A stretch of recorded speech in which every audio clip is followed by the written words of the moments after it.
changes, no enforcement of the next 30 years. Is there a better option? And that's why we are here. It is, we believe, yes, and we call it the lease-mortgage structure.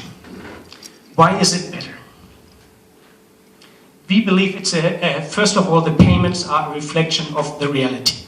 We have 3 payments separated for each 30-year term, whereby the first 30-year term will be a lease payment, and the other 2 payments basically will be a loan to the developing company.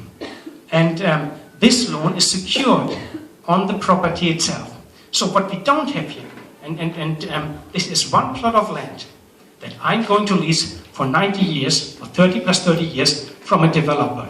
I just have split my payments, my one payment. At the end, let's say the developer won't have 10 million baht for his lease. Usual structure would be 9,500,000 plus 100,000 plus 100,000 or something like that.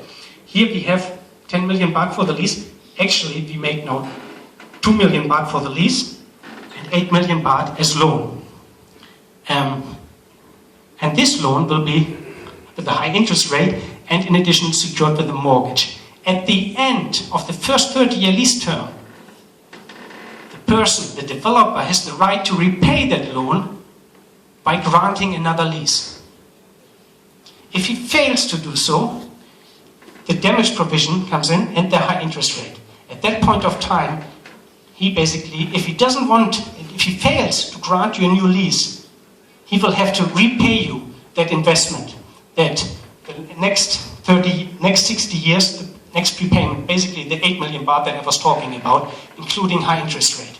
So what we have here, we have through that mortgage, and don't forget, the mortgage travels with the land. It doesn't really matter who is the owner at that point of time. At that point of time, you will go to the current landowner and say, you give me back my money, that basically is more than the value of the land, because we have the high interest rate, or you give me my lease, my next 30-year lease. And if you're smart, or financially it makes more sense to give you your next 30-year lease. So you are at the end of 30 years, you're protected. The investor is protected, whether he gets the next 30-year lease or he gets his money back. Renewals or money back. Risk, why is the risk of tax assessment mitigated here?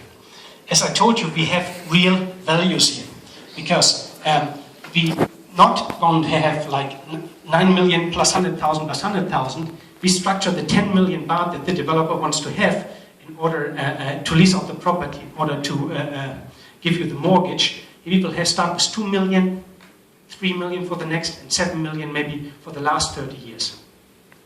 There is no offshore shares involved. So there's no handover issues. We can register that structure on the day of payment. We register the lease and the mortgage on the day of payment. So from the first day onwards, the buyer is protected. And the last point, obviously, the buyer will be comfortable because everything is according to Thai law and everything will be enforceable here in Thailand. So does it work as a practical matter? Yes, it does, because we actually registered this structure already in Phuket and in Samui. So as always, right, this is all a little bit more complicated than I maybe have explained here, right? So don't even try it at home yourself and get somebody who knows about it and get some advice on it.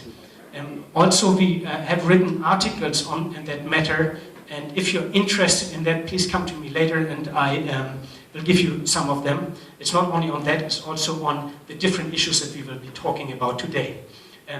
Anyhow, you can also check our website. Website is here. Okay, right, we have many legal articles relating to this issue and other issues here in Thailand online. And if you have any questions, right, you can also email me or ask me later. And that's it. Thank you very much.